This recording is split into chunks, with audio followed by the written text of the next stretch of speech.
Dopo la scorpacciata contro la New Academy, la Vigor Perconti vince anche in terra ombra, anche in casa della Ponte Vecchio per 2-1 grazie alle firme di Xani e Pistillo arrivate nel secondo tempo. A poco è servito il gol di Ismaili nel finale, il primo a cercare la zampata verso la porta di Fondacci è Capitan Jacoponi, quindi poco più tardi anche Daniele Pistillo scalda il mancino. Il portiere degli Umbri però para senza troppi problemi, primo tempo povero di occasioni, mentre il secondo racconta tutt'altra storia. Si inizia al primo minuto con il tiro da fuori di Luca Milana che sfiora l'incrocio dei pali, quindi l'evento che cambia radicalmente la partita al quarto minuto. Pulcini supera due avversari, entra in area di rigore, Bamba fa fallo da dietro su di lui, non ha dubbi il direttore di gara che indica il dischetto al centro dell'area di rigore di Fondacci. Vanno ad abbracciare il numero 2 i ragazzi di Mister delle Fratte. Adesso con Francesco Cerenza hanno l'opportunità di andare sull'1-0 ad inizio ripresa. Il numero 6 però si fa ipnotizzare dal portiere avversario che para la conclusione ed esulta insieme ai suoi compagni, esulta anche la tribuna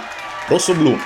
Si prepara subito al rilancio il portiere, ma il primo a raccogliere il pallone è Daniele Barraco che in mezzo a 4 trova il corridoio per Pistillo che con un tocco mette Clay Dixani davanti alla porta. Un gioco da ragazzi per il numero 7, fare 1-0, infilare il pallone sul secondo palo ed esultare insieme ai suoi compagni. Si gela la tribuna, il settore umbro, mentre esplode quello blaugrana.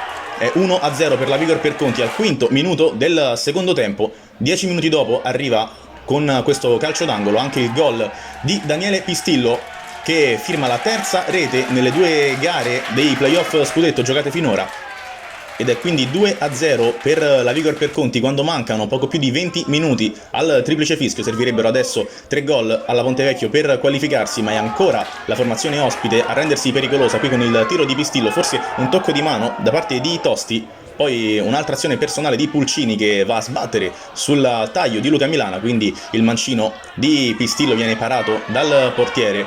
Arriva al 31esimo del secondo tempo il gol della Ponte Vecchio. Su calcio di punizione Ismaili infatti trova perfettamente l'incrocio dei pali, vola d'eramo ma non serve a nulla ed accorcia quindi le distanze nel finale. La formazione ospitante a poco serve però, infatti poco più tardi l'ultima occasione per i rossoverdi ancora sul mancino di Ismaili che termina fuori e poi sul calcio di punizione di Daniele Pistillo arriva il triplice fischio dell'arbitro che dà fine alla partita. È la Vigor Perconti a vincere 2-1, la Vigor Perconti a qualificarsi alla seconda fase nazionale nel girone a 3 dove incontrerà i napoletani della Blue Devils e i siciliani del Calcio Sicilia.